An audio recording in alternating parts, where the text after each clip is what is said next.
شیخ سعدی را در بوستانش برادران عزیز، کتاب بوستانش یک قصه بسیار زیبا میاد.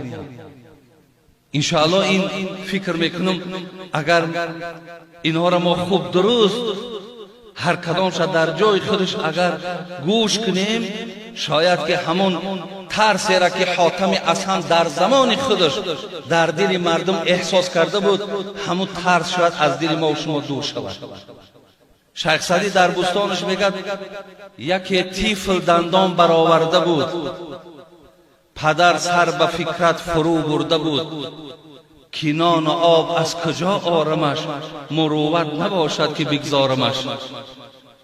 پدر میگه بچه‌اش میگه برداشت دوستداری میکرد، بوسابوسی میکرد.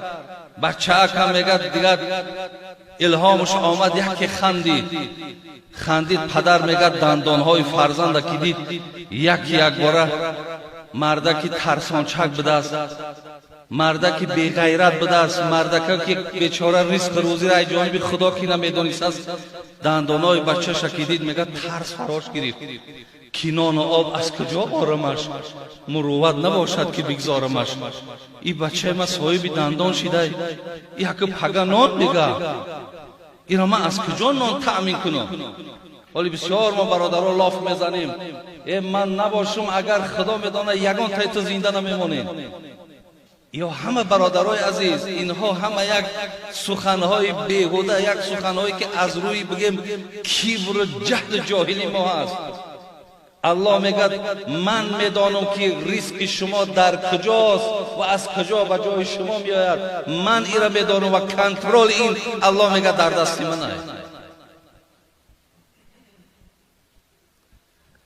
عبدالقادر بیدل میگه رزق را روزی رسان پر میدهد، بی مگس هرگز نماند عنکبوت.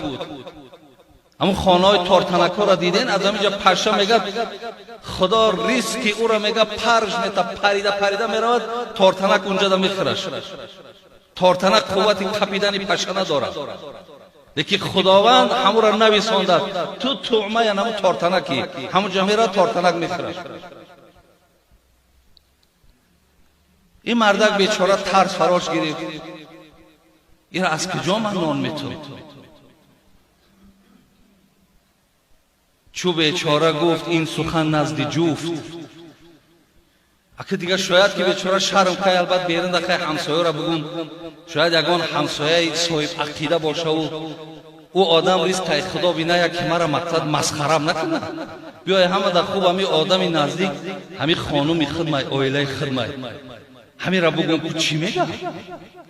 چو گفت بیچاره این سخن نزد جفت، نگر زن او را چو مردانه گفت. شیخ سعدی میگه الحمدلله که اگر این مردک دل گرده هم که نداشته باشد، این مردک بی غیرت هم که باشد، این خیل شیرزنا هم وجود دارد.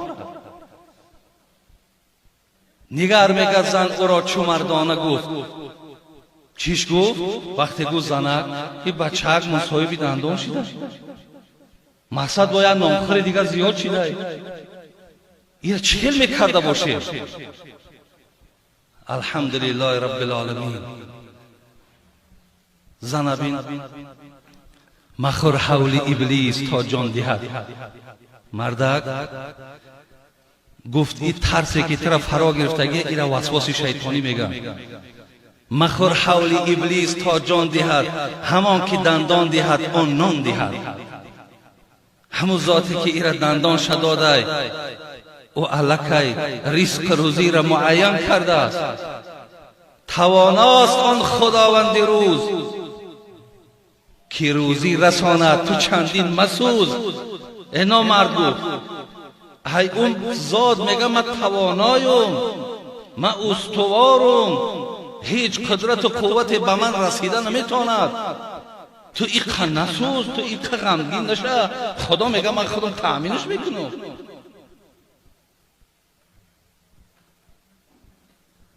نگارنده کودک اندر شکم، نویسنده عمر و روزی هم. مردک تو گفت فقط همی یک دندانای همی را دیدی، تو این پروردگاره که این صورت فرزند تر در بطن من کشید، در اینجا ایرا صورت سازی کرد. در همین داخل نویسنده عمر و روزی هم هست، عمرش هم معین کرده است. این خداوند همین خداوندی تواناست. تو چی قدر میسوزی؟ تو چی قدر فکر میکنی؟ من برادر عزیز اکو هر آدم هر خیل است. من وقتی هم بالای کتاب میشینم با کتاب انیسی کنج تنهایی کتاب است، وقتی با کتاب سر کار میگیرم در ذهنم هر چیزای خواندگی پیشترم یا هر خیل سخنهای در ذهنم دور میگرده، مثل که در زن همین مردک من قائل شدم.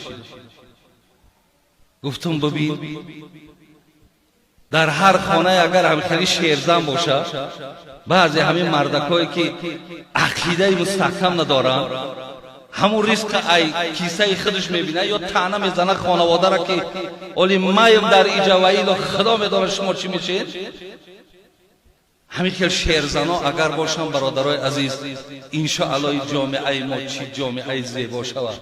میدونی خانواده ما چی خانواده زیبا و خوب شود.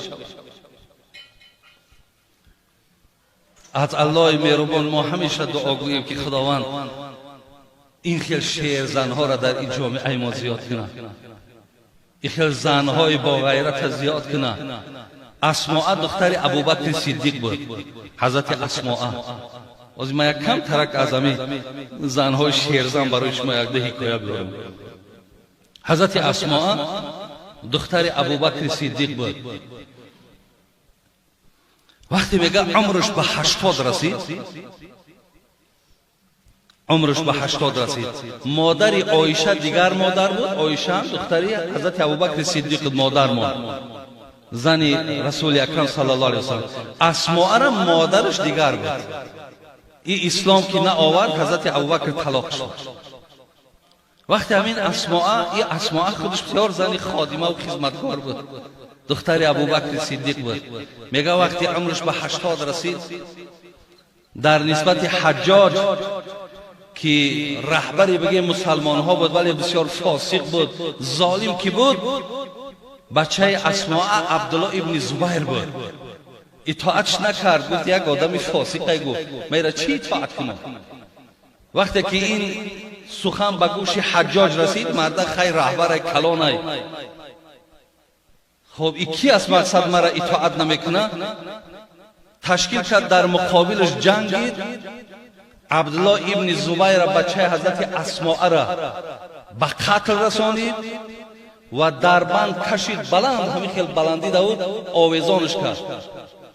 در مکه 3 روز عبدالله ابن زبیر همین آویزانه. حجاج اکو منتظره که کی اسماء میآیه و میگه ای حجاج، مقصد بسیار بخشش زیاد از تن فرزندمون، همین بچه‌ک مقصد پایان کو بگیرم. فکر کرد که این اسماء همین خیلی چی میدانه که این هم یک شیرزنه. طاقتش تاقش دیگه حجاج دید که اسماء نمیآیه، بس راقی بچهش نمیاد. بعد به نزدش آمد گفت ای اسماء، درک داری؟ ما با فرزندی تو چی معامله کردیم؟ میدانی؟ گفت 3 روزه بچت آویزانه. گفت من درک دارم که شما گفت فقط دنیای او را تباه کردین، ولی حجاج یقین بدان که او آخرتی تو را تباه کرده. برادر عزیز، این سخنی هست میگه در تاریخ که در حالت از زمان اسماء میبراید که درون او پر مهر فرزند بود. وقتی میگه این سخن حجاج گفت، حجاج دیگر مقصد گپش نیفت که در عوض این مادر چی بگه، یعنی نه زاره است، نه تولا است، نه خواهش است. این خیل برادرای عزیز، ببین شیرزن کی بود، مثل عبدالله ابن زبیر ولی فرزند به دنیا آورد. این دامن این خیل مادرها با بسیار نقش کلان میبازد. از این لحاظ برادران عزیز و گرامی، زنه ببین که صاحب مردک خانه را مخر حول ابلیس تا جان دهد، همان که دندان دهد آن نان دهد. تو چی جای ترس داری گفت؟ همون که خودش دندان شداد همون خودش نان شمیته گفت. برادر عزیز، خداوند بسیار ذاتی مهربان